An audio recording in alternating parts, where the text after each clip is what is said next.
켰죠? 수신기 켰나요? 자, 할렐루야. 점심 식사 맛있게 하셨어요? 네. 우리 몇 분에게 인사합시다. 힘내세요. 시작.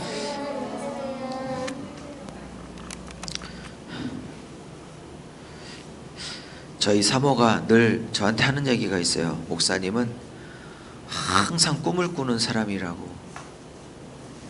맨날 잠만 잔다고. 자, 뭘로 받아들였어요, 여러분? 네, 농담이고요. 항상 현실을 살지만 늘 미래에 뭔가를 계속 꿈꾸고 있다고. 저는 그런가 봐요. 죽을 때까지 하나님 부르셔서 숨이 이렇게 끊어질 때까지 해야 될 일을 계속 꿈꾸는가 봐요. 근데 그 꿈은 제 개인적인 야망이 아니었으면 좋겠고요. 그 꿈은 하나님의 뜻을 이루고 영혼들을 살리는 그런 하나님의 꿈이었으면 좋겠습니다. 그래도 꿈이 있다는 건 살아야 될 이유를 제공하는 거고요. 꿈이 있다는 건 오늘 아픈 현실을 이길 수 있는 내적 힘을 제공하기도 하죠. 왠지 모르게 계속 저는 앞으로를 꿈꾸고 계획하고, 제가 살아오면서 특별히 목회 한 20년 하면서 이거 해야지 기도하면서 다 해봤어요. 어떨 때는 어떤 거는 계속 하고도 있고 어떤 거는 실제 해보니까 별로라 안 하고 있는 것도 있지만 실제로 해야지 그러면 다 이루어졌어요. 네, 소양만 안 이루어지고 있고. 어쨌든 4월 18일 조혜련 집사님 확정이 됐으니까 그때 모시고 올 사람들 한 분만 모셔도 뭐 광고 안 해도 우리가 초청해야 될 초청 대상자들을 한 분이라도 모시고 와도 거의 뭐 다 차지 않을까. 외부 광고를 안 해도. 그래서 우리가 초청해야 될 사람들을 꼭 좀 한 사람씩 저도 하려고 합니다. 저도 저희 옆집 사장님과 이번에 고3 수능을 쳤던 학생 제 대상인데 계속 만나고 있는데, 자, 어쨌든 전도하는 교회가 되기를 축복합니다. 자, 우리는 저희 세종교회는 그나라교회는 오예배 때마다 또 수요일 저녁 때마다 이틀을 잡아서 계시록을 조금 빠른 순서로 살펴보고 있습니다. 오늘은 24번째 강해 설교 시간으로 나눠드렸죠? 따라해 보세요. 흰 말탄 자의 정체를 분별하라. 시작. 흰 말탄 자의 정체를 분별하라. 본문은 계시록 6장 1절에서 2절까지입니다. 유원 집사님도 좀 갖다 주세요. 없나 봐요. 자, 계시록은 1장부터 22장까지 있다고 누누이 말씀을 드렸고, 사도 요한의 환상 4덩이가 편집돼서 기록된 책이라고 말씀을 드렸습니다. 그 중에 두 번째 덩어리인 4장부터 16장까지가 거의 핵심적인 부분이죠. 물론 뭐 핵심 중에 핵심은 19장 예수님이 재림하는 게 핵심이지만 구조적으로는 4장부터 16장까지가 가장 하이라이트이기도 하죠. 이 4장 5장은 천국 예배가 어떠해야 하는지, 우리의 예배의 본질이 무엇인지를 석주를 통해서 살펴봤습니다. 이제 6장부터 그 유명한 인재양, 나팔재양, 대접재양이 6장부터 16장까지, 애우기도 편해요. 6장부터 16장까지 이렇게 인재양, 나팔재양, 대접재양, 줄여 인나대 3대 재앙 시리즈가 쫙 펼쳐진다고 말씀을 드렸습니다. 우리가 지난주 수요 예배 때 잘 말씀드렸어요. 오늘 설교보다는 지난주 인나대 설교 서론, 이 굉장히 중요했어요. 한 3가지 나눴었는데 다 기억은 제가 안 나지만 이 인나대 심판 재앙의 목적이 중요하다고 그랬어요. 인나대 심판 재앙의 목적은 결국은 이제 돌아오라는 건데, 사실은 사람들이 아주 소수만 돌아옵니다. 그것도 인나대라는 많은 재앙들이 이 땅에 떨어지는데 재앙 때문에 돌아오는 사람은 아무도 없고요. 11장에 적으세요. 11장에 교회를 상징하는 두 증인이 목숨을 걸고 복음을 전하는데 그 복음을 듣고 아주 소수만이 돌아옵니다.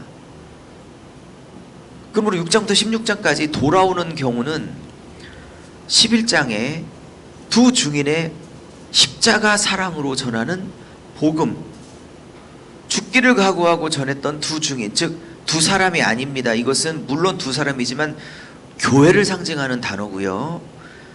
교회의 복음 선포를 통해서 소수만이 돌아옵니다. 다시 말을 바꾸면 소수가 돌아온 건 맞아서, 즉 인나대를 통해서 맞아서 돌아온 게 아니고 두 증인의, 즉 교회의 복음 선포로 인하여 돌아왔다면 인나대, 즉 3대 재앙 시리즈를 통해서는 아무도 안 돌아왔어요. 계시록에서는 회개하지 않았어요. 결론은 뭐냐? 제가 그랬죠.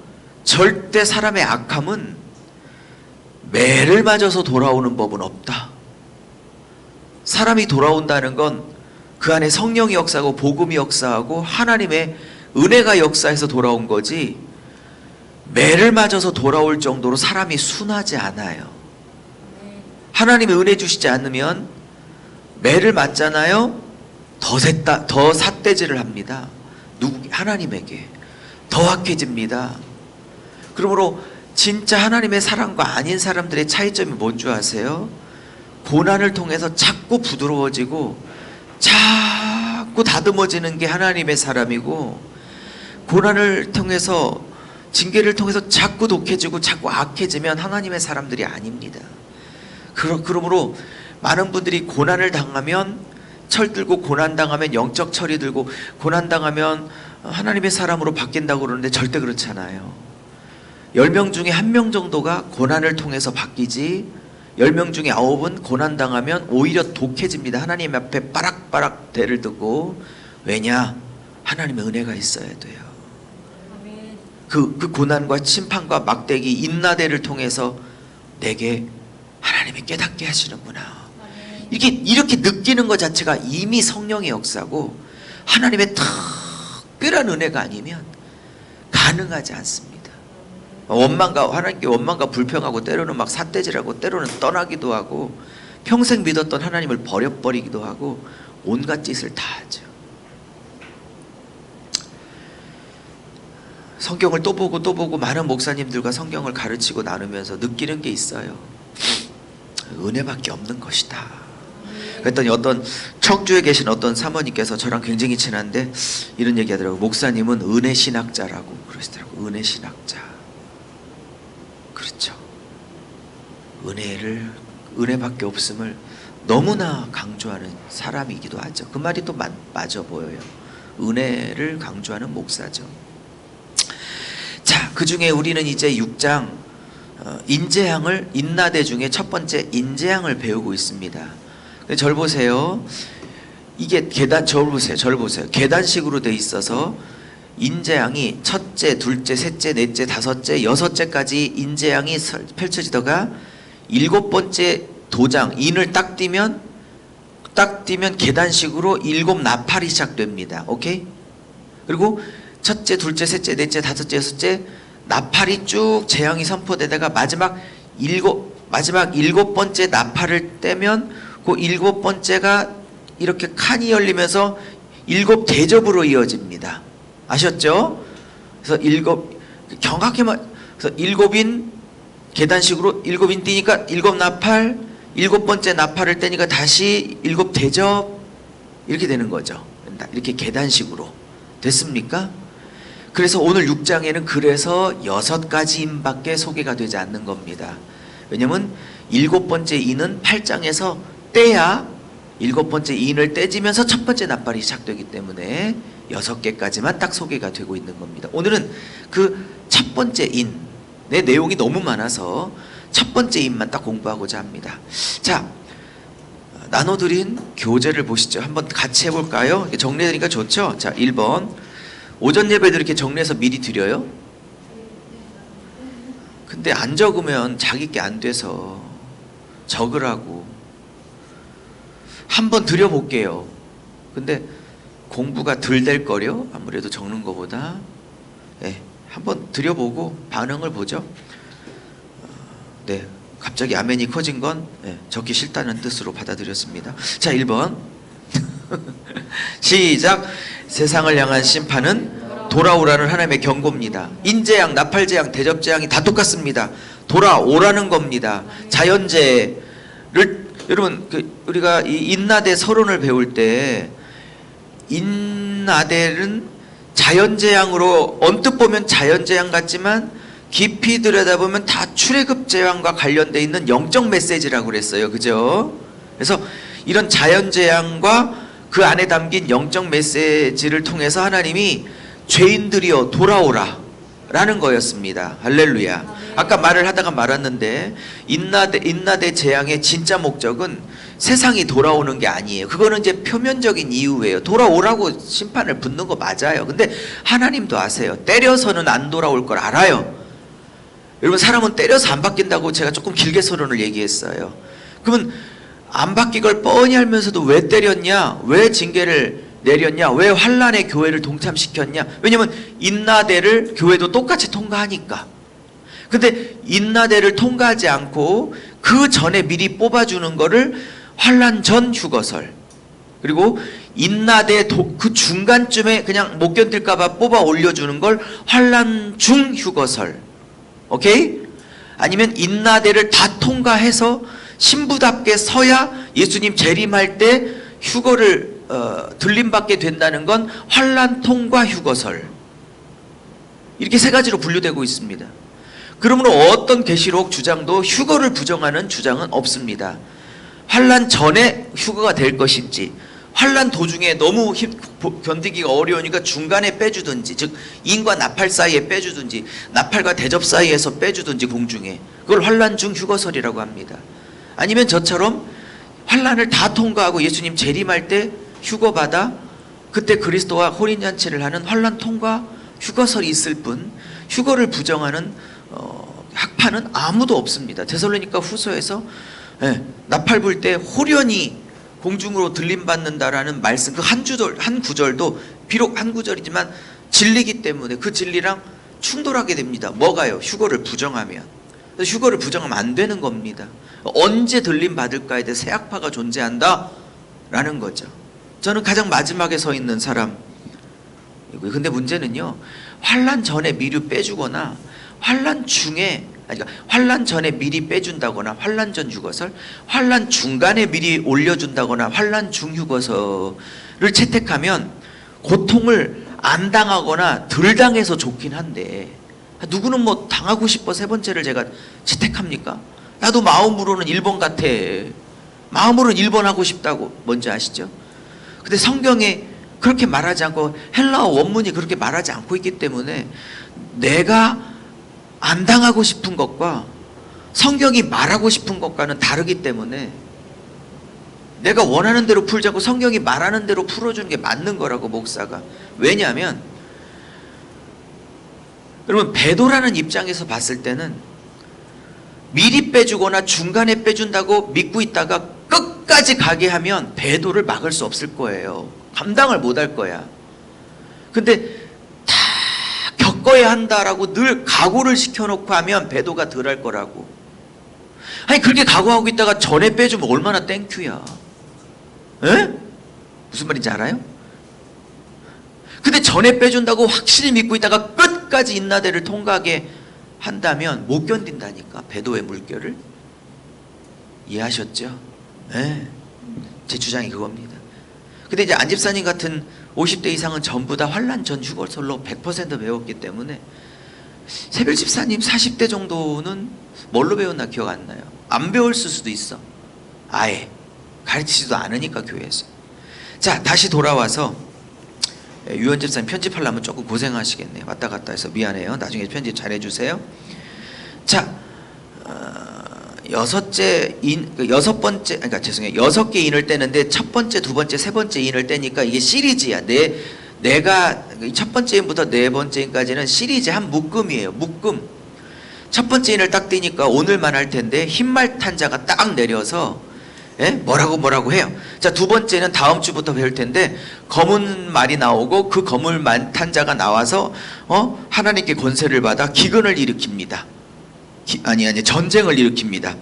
셋째는 붉은색 말 탄 자가 와서 전쟁을 일으키고 세 번째는 검은 말 탄 자가 와서 기근을 일으키고 네 번째는 청황색 말이 와서 그 탄 자가 전염병을 일으켜 4분의 1을 죽이는 권세를 받아 4분의 1이 죽습니다. 실제로. 오케이. 자, 그 세 가지는 다음에 보도록 하고 오늘은 흰말이 이제 뭔가를 살펴보려고 합니다. 자, 그 첫째 인을 떼자 네 말이 나오는데 이게 그냥 나오는 게 아니라 스가랴 6장에서 네 말이 온 세상으로 파송이 돼요. 그러니까 좀 적어보시죠. 계시록이 총 404절로 되어 있어요. 우리는 장과절이 구별된 성경을 쓰고 있지만 장과절이 구별된 성경이 나왔던 건 1500년 10년대가 초기 첫 번째 성경입니다. 그러니까 1510년 전에는 장도 없었고 절도 없었습니다. 요한계시록 그러면 그냥 쫙 한 번에 쓰여졌어요. 동그라미 소단락도 없어요. 이해하셨죠? 네. 이게 그러니까 굳이 우리 식으로 따지면 404절인데 아무리 적게 잡아도 278절이 구약을 직접이든 간접이든 인용한 겁니다. 305절까지 보는 학절도 있어요. 그러면 70에서 80% 이상이 구약을 직접이든 간접이든 이용했던 겁니다. 그러니 역으로 따지면 사도 요한이 이렇게 능수능란하게 80% 가까이 구약을 인용했다는 건 사도 요한이 구약에 정통한 사람이지 않으면 마음껏 인용할 수가 없는 거죠. 아멘. 요한복음도 마찬가지입니다. 왜? 같은 사도 요한이 썼으니까 엄청나게 구약을 인용하고 있고요. 마태복음도 그렇고요. 마가복음만 좀 덜합니다. 누가복음만. 왜냐하면 독자들이 유대교 출신 기독교인이 아니라 완전히 구약을 모르는 헬라파 독자였기 때문에 마가와 누가는 가급적이면 구약 인용을 하질 않기 때문에 그렇죠. 자, 어쨌든 이건 스가랴 6장에 네 말 탄 자가 있는데 그 탄자가 파송되는 장면을 그대로 인용한 겁니다. 근데 이건 성령이 보여주셨겠죠. 그죠? 그럼 절 잘 봐요. 성령이 안 보여줬는데 스가랴 6장을 생각해서 적용했을까요? 스가랴 6장도 알고 있었고 거기에 네 말 탄자가 파송된다는 것도 알고 있었는데 성령이 보여줄 때 얘가 성경 구약을 많이 알고 스가랴 6장 네 말 탄 것이 이미 읽은 지식이 있기 때문에 그걸 사용해서 환상을 끌어오셨을까요? 몇 번? 그럼요. 진짜 환상이 열리려면 말씀을 많이 알면 환상 열리기가 굉장히 쉽습니다. 예? 구약적 지식이 많으니까 환상도 꼭 구약을 통해서 보여. 신기하죠? 여기서 278절이 거의 구약과 관련되어져서 환상을 본 건데 왜 성령께서 구약을 통해서 환상을 보였겠어요? 확실하잖아, 말씀이. 근데 여쭤볼게요. 278절에 가까운 구약의 내용을 몰라. 예를 들어 사도 요한이 구약을 안 읽었어, 게을러서. 그러면 구약에 관계된 현상을 보여주기가 부담이 됐을까 안 됐을까요? 성령께서. 전 됐다고 생각합니다. 왜? 보여줘도 그 뜻을 모르니까. 근데 알고 있고 그 뜻도 알고 있어. 근데 그걸 이용해서 환상을 보여줘. 그러면 환상을 보는 순간 보여주시니까 내 말이 보이는데 순간 보면서 스가랴 6장하고 같은 말인데 이런 생각이 막 같이 드는 거죠. 성령이 보여주시는 환상이 말씀과 막 맞아 들어가기 시작하는 겁니다. 하나님이 주신 환상은 말씀과 맞아 들어가기 시작해요. 예? 너무 깊은 얘기를 했어요, 내가 지금. 근데 이 스가랴 6장의 네 말 탄 자는 성격이 어떤 성격이냐? 이상해요. 이게 이스라엘을, 즉 하나님 백성을 대적하는 온 세상을 향해서 하나님의 군대로서 나가는 네 말이에요. 이해하셨죠? 이해하셨죠? 그 성격을 그대로 따서 계시록 4장도 6장의 네 말도 그걸 따왔다면 어떤 성격을 갖고 있어요? 이스라엘 백성, 즉 신약의 하나님 백성, 교회를 괴롭히는 도미티안이라 열방들을 하나님께서 뭐라고 그래요? 심판하려고 보내는 성격을 갖고 있겠죠, 논리적으로. 아멘. 그래요. 그래서 이 네 가지 말이 선포가 됩니다. 흰불검청 한번 따라해 볼까요? 흰불검청. 예, 이 말의 순서입니다. 오늘은 흰불입니다. 흰말입니다. 자, 두 번째 따라해 보세요. 시작. 흰말 단체의 정체를 분별해야 합니다. 흰말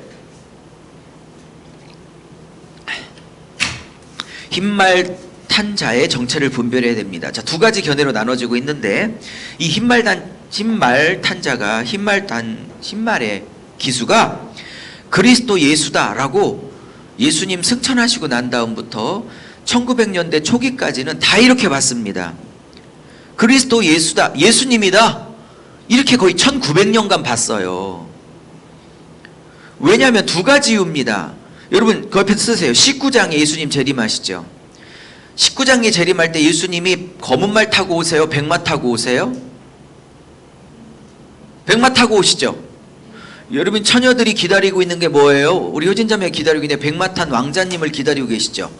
그분은 예수님이세요. 효진자매님. 그렇다고 뭐 예수랑 결혼하는 건 아니에요. 이미 결혼한 상태니까 예수하고. 진짜 신랑은 예수죠. 네.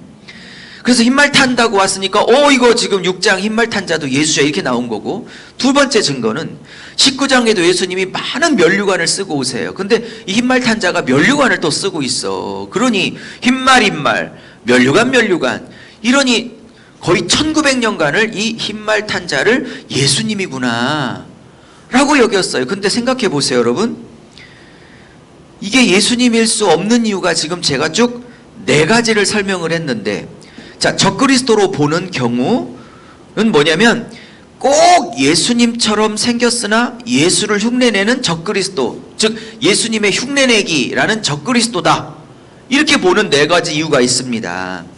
자, 그 중에 4번째부터 먼저 볼게요. 제일 쉬운 거부터. 논리적인 이유 때문에 이건 적그리스도일 수밖에 없습니다. 봐, 이 6가지인이 세상 보고 죄악 우상숭배 버리고 하나님께 돌아오라는 심판이죠. 맞습니까? 대답 좀 해봐요. 왜? 심판인데, 그리고 두 번째 붉은 말, 세 번째 검은 말, 네 번째 청황색 말 자체가 전쟁, 기근, 전염병이라는 논리적으로 부정적인 이미지예요. 그죠? 맞습니까? 근데 첫 번째가 복음을 전하시고 우리를 용서하시고 십자가 지시는 그리스도야?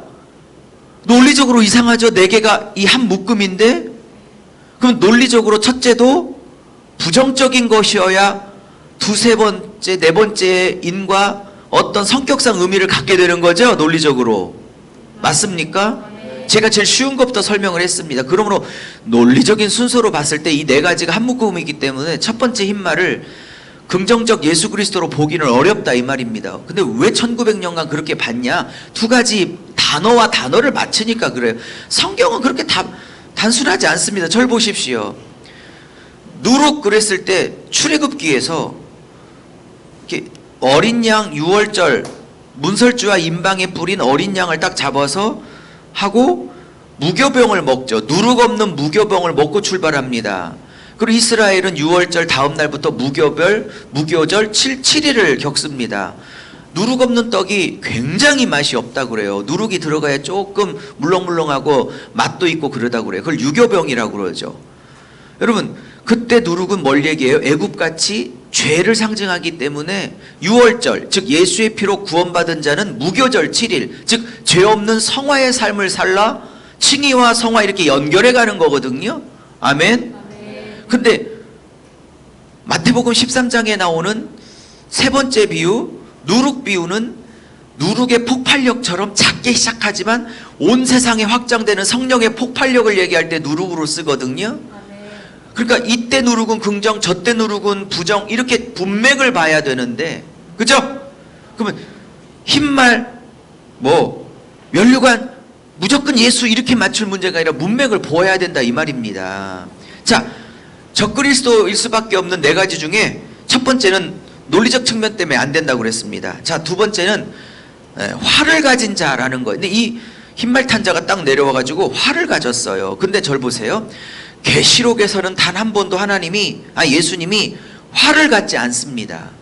물론 구약이나 사사기에서는 하나님이 활도 던지고 창도 던지고 칼도 쓰신다고 시편이나 사사기 구약에선 나오지만, 이 계시록 문맥에서는 1장에서도 입에서 검이 나오고, 계시록 1장 예수님이 19장 재림할 때도 입에서 나오는 검으로 두 짐승을 심판해, 말씀으로 심판해, 말씀으로. 할렐루야.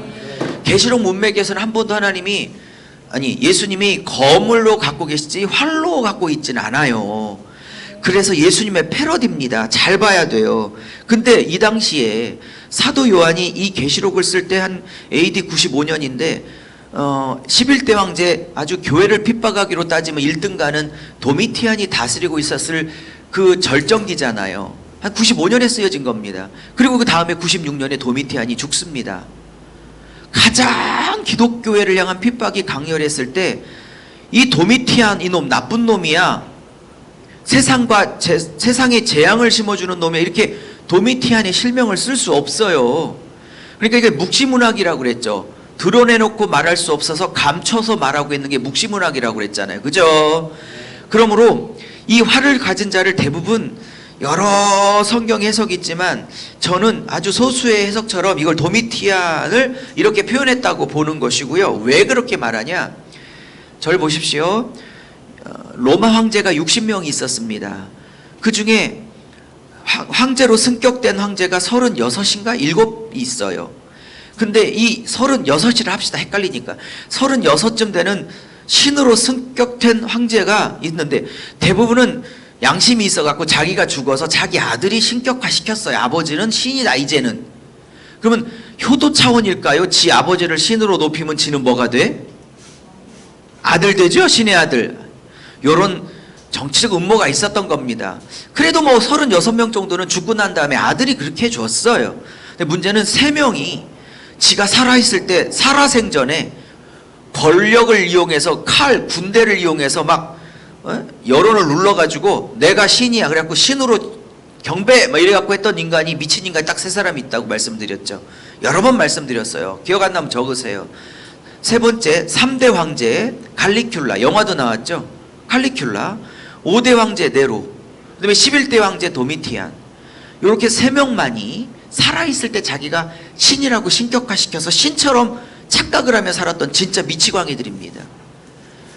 신인 자기에게 절하는데 모든 로마 전제국에 다서 다 절하는데 아주 보고를 받아보는데 아주 소수 집단인데 걔들만 나한테 절을 안 한대, 신이라고 인정을 안 한대. 어떤 인간들인데 예수쟁이들이려, 다 죽여, 이렇게 나온 거야 도미티안이. 이해하셨죠?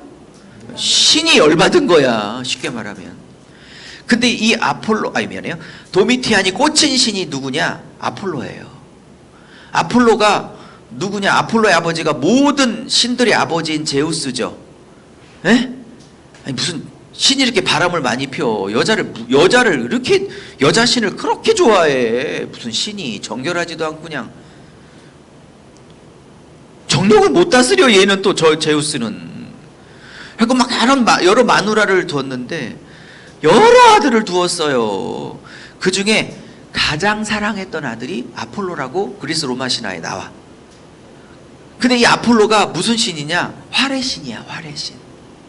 그래서 문헌을 읽어보면 도미티안이 진짜 자기가 완전히 아폴로인 줄 착각하고 이제 완전히 미친 거예요. 정신 분열이 일어나가지고 활을 차고 활을 쏘고 다녔다고 그래요. 평소에. 그거를 로마 신하나 신하들이나 백성들이 다 알아. 그러니까 우리는 그걸 몰라서 활탄자 그러면 활을 쏘는 자 이러면 누구지? 근데 20세기 전에 도미티안이 살아있을 때 그 핍박을 당했던 성도들은 이거 도미티안 아니야? 도미티안이라고 대놓고 못 쓰니까 이렇게 둘러서 쓰셨구나. 담임 목사님, 사도 요한이 이렇게 생각을 하게 되는 거죠. 이해하셨습니까? 그러므로 계시록 전체에서 예수님은 검으로 역사하지 활로 역사하는 법이 없습니다. 근데 왜 예수님으로 착각해 사람들이 똑같이 백마 타고 면류관 타고 왔으니까, 흉내내니까. 여러분, 이 세상에도 흰말 타고 와가지고 내가 예수의 사도야, 내가 예수야, 이런 사람이 하도 많아. 잘 봐요. 막 암 고치고 막 죽은 자 살린다고 다가 아니야. 아프리카에 막 엄청나게 사람을 살리고 죽은 자 살리고 막 귀신을 내쫓고 막 그 사람도 한국에 왔는데 막 장충체육관이 다 채워지고, 내가 누구라고 말할 수 없지만 그 사람이 예수의 능력으로만 하는 게 아니라 이상한 종교 집단에서 그 집단의 능력을 함께 받아서 혼합 종교를 가지고 일으킨다는 사실을 공부로 그 사람의 뒷배경을 깊이 안 판 사람은 몰라요. 귀신의 역사를 함께 하는 거라고. 그러니까 조심해야 돼요.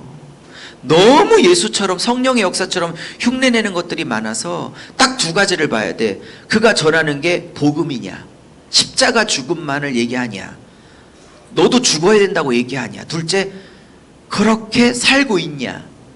열매와 말씀 딱 두 가지를 봐야 돼. 어떤 선교사님이 그랬다고 그러더라고요. 돌아가셨는데 그 아내에게 맨날 그 질문을 해서 그때는 짜증났는데 자기 남편이 얼마나 귀한 종인 줄 나중에는 죽고 난 다음에 알았대. 이 말했대. 여보, 나 교회와 집에서 앞뒤가 똑같아. 나 앞뒤가 똑같아. 그 말을 그렇게 했는데 나 짜증나 죽을 뻔했대. 근데 그게 참 종이었다는 사실을. 내가 앞뒤가 똑같아. 앞뒤가 똑같은 1588, 1588, 1588 이수건 생각이 났는데 뭔 말인지 몰라요? TV를 안 봐가지고. 대리운전 1588, 1588 앞뒤가 똑같은 전화번호. 내가 언제면 1588, 1588의 삶을 삽시다 이렇게 설교하려고 그래요. 모른 체하고 처음 들은 것처럼 들으세요. 언제? 문법적 이유입니다. 세 번째는 이기려고 하던데 이게 현재형이에요. 제가 얼마 전에 계속 강조했죠. 예수님이 이겼다. 계시록에서 예수님께 이겼다라는 표현을 쓰면 딱 두 가지 시제밖에 안 쓴다고 그랬죠. 기억나시죠? 완전히 초림 때 십자가와 부활로 이겨버렸던 과거나 재림 때 오셔서 이제 완전히 이길 것이라는 미래형 딱 두 개밖에 안 쓰지. 예? 뭐 이기려고 왜 애를 써? 이미 이기신 분이. 그러므로 얘는 적그리스도가 확실해요. 그리고 결정적인 증거, 단어적 문제 때문에 그럽니다. 네 번째, 얘가 면류관을 썼는데 스테파노스를 썼어요. 나쁜 단어는 아닌데 이 스테파노스가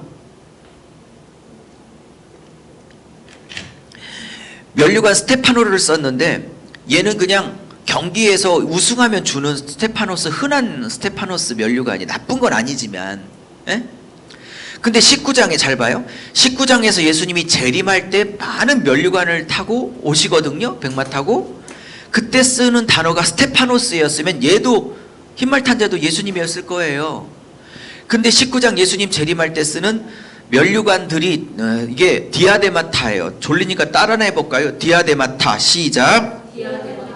근데 이 디아데마타는요, 스테파노스는 경기 우승자지만 얘기는 여는요 왕족들, 왕자들만 쓰는 거예요.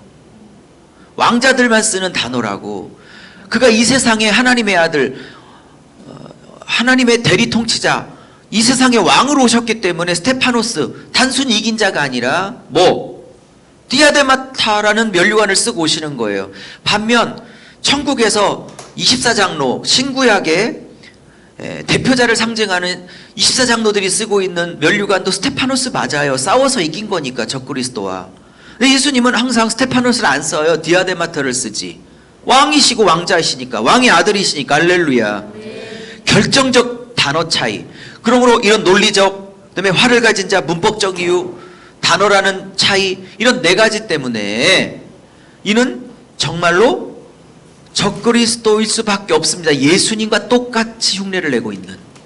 자, 제일 중요한 건 세 번째예요. 제가 이 세 번째를 말하고 싶어서 여기까지 설교를 끌고 온 거야. 세 번째 읽어볼게요. 시작. 이 세상에 대한 첫 심판 재앙이 거짓 그리스도, 거짓 복음의 역사를 허용한다는 것. 그건 무슨 의미일까요? 입니다.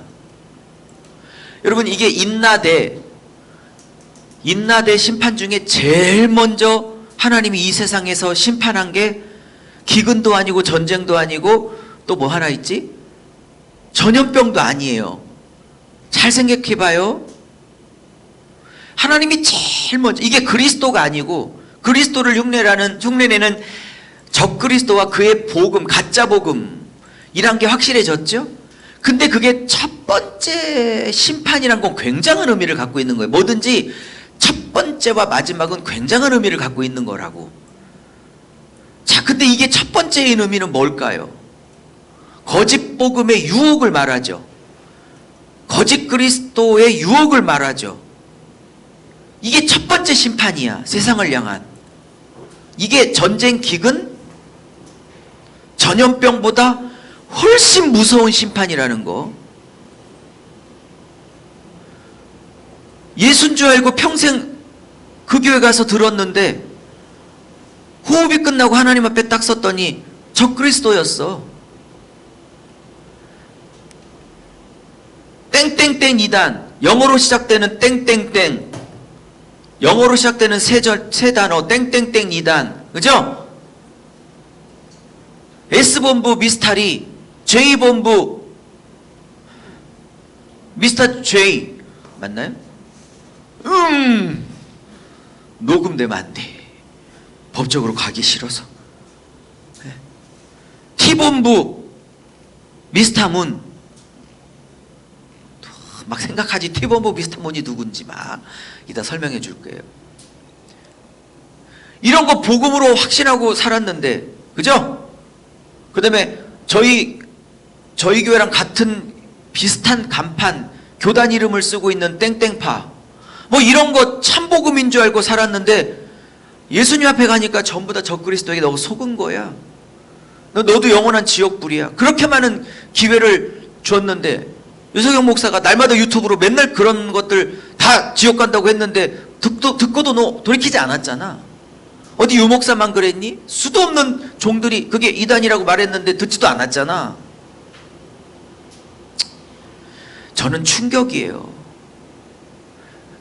많은 심판 중에 하나님이 첫 번째로 이 땅에 허락하시는 심판이 거짓 그리스도가 거짓 복음으로 사람들을 지옥으로 끌고 가는 걸 허락하는 걸 제일 먼저 심판으로 허락했다는 거. 이걸 보면서 로마서가 딱 생각나는 거 있죠. 물론 로마서보다 이게 더 세요. 로마서는 뭐예요? 그냥 내버려 두는 거. 지옥 가도록 내버려 두는 거. 1장에 하나님의 마음을, 그러니까 그 마음에 하나님을 상실한 채로 내어버려 두니 그들이 자기의 욕심대로 행하기를 내버려 두사. 뭐하고 동성이 하더라 이렇게 쫙 나오잖아요. 그 내버려 두다가 세 번째죠. 그거보다 더해. 적극적으로 거짓 복음이 꼬시도록 내버려도 이게 심판이야. 이게 심판이라고. 하나님의 뜻대로 살지 않는 자에게, 그리고 내 잘난 맛으로 살고 있는 자에게 네가 그렇게 세상에서 제일 똑똑하고 잘났어? 그러면 거짓 복음을 붙여서 그 잘난 똑똑함이 거짓 복음에게 속아 그 잘난 똑똑함의 결과가 지옥이란 사실로 거짓 복음으로 그냥 흩어버리는 거예요. 제가 잘 설명한 것 같은데 굉장한 충격이라고. 이게 첫 번째 심판이라면.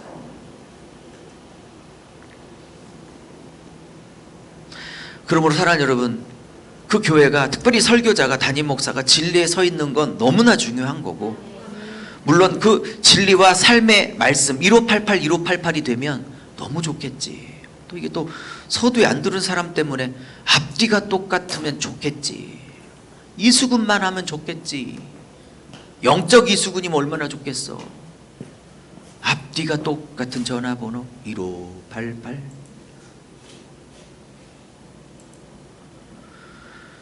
그렇지만 삶도 중요하죠. 절대적으로 중요하죠.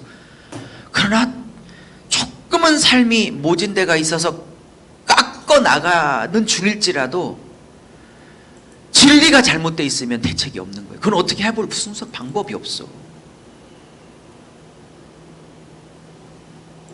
그래서 예수님이 귀한 분이에요. 왜냐하면 요한복음 1장에 은혜, 사랑, 열매, 은혜와 진리가 충만하고 그 한 분 안에서 은혜와 진리가, 은혜만 있는 게 아니라 진리도 있고 진리만 있는 게 아니라 은혜가 있는데 이 두 개가 어떤 것도 기울이지 않고 은혜와 진리가 동일하게 한 몸 안에서 충만하신 그분이 얼마나 귀한 분인지. 유목사 안에서 따뜻한 사랑, 은혜, 자비, 이것과 불꽃 같은 진리가 완전히 균형 잡혀 딱 있다면 얼마나 예수님 닮고 귀하겠어요. 근데 그렇게 하려고 노력을 하는 거지, 성령 안에서. 그럼에도 불구하고 사람인지라 깎아야 되는 부분이 나오죠. 그런데 제가 볼 때 마음은 너무 좋은데 수술만 하면 사람을 죽이는 의사보다는 반말 찍찍하고 아주 싸가지 더럽게 없는데 손만 대면 죽어가는 사람을 살리는 싸가지 없는 의사가 그나마 낫다. 근데 그 의사가 개가천선해서 인격까지 좋아졌어? 너무 좋지. 근데 어떤 사람이 성품은 막 천사처럼 되고 있는데 수술만 하면 죽이는 건 여전해. 그렇게 하면 안 된다고. 저와 여러분이 이 두 개를 다 가질 수 있도록 기도해야 한다고. 우리 전사님도 이 두 가지를 다 갖출 수 있도록 부단히 애써야 한다고. 잘 시간이 어디 있어. 가끔 담임 목사랑 꽃 구경 가고 좀 벚꽃 구경 가고 단풍 이런 건 가도 돼. 족구도 좀 하긴 해야지. 잠잘 시간이 어디 있어. 이런 걸 갖고 달고 닫고 다듬어야지 할 생각이 안 나. 끝. 흰말 탄자의 정체를 분별하라. 저도 분별하세요. 예수 같았는데, 예수의 종 같았는데 예수의 종이 아니고 싹군이거나 거짓 복음의 종이었으면 당장 쫓아내요. 새로운 담임 목사를 모셔요. 그게 나아. 속으시면 안 돼요. 무서운 시대입니다. 속는 건 몇십 년 잘못 속지만 그 속인 인간 때문에 내가 고통당해야 될 지옥의 심판은 영원해요. 잘 만나야 된다고. 목사가 성도를 잘 만나야 되듯 성도도 목사를 잘 만나는 건 진짜 복인 거예요. 그러니까 여러분이 저를 위해서 기도하는 게 우리 목사님 끝까지 진리의 길, 바른 복음 전하고 그 다음에 모난 부분도 많이 계신데 잘 깎이는 종이 돼달라고. 뭐 알아요. 모난 부분이 한두 개인 거 아닌 거 알죠. 기도해 주시기를 바랍니다. 하나님, 너무 예수라고 지가 내가 복음이라고 내가 진리라고 거짓말을 치는 드러나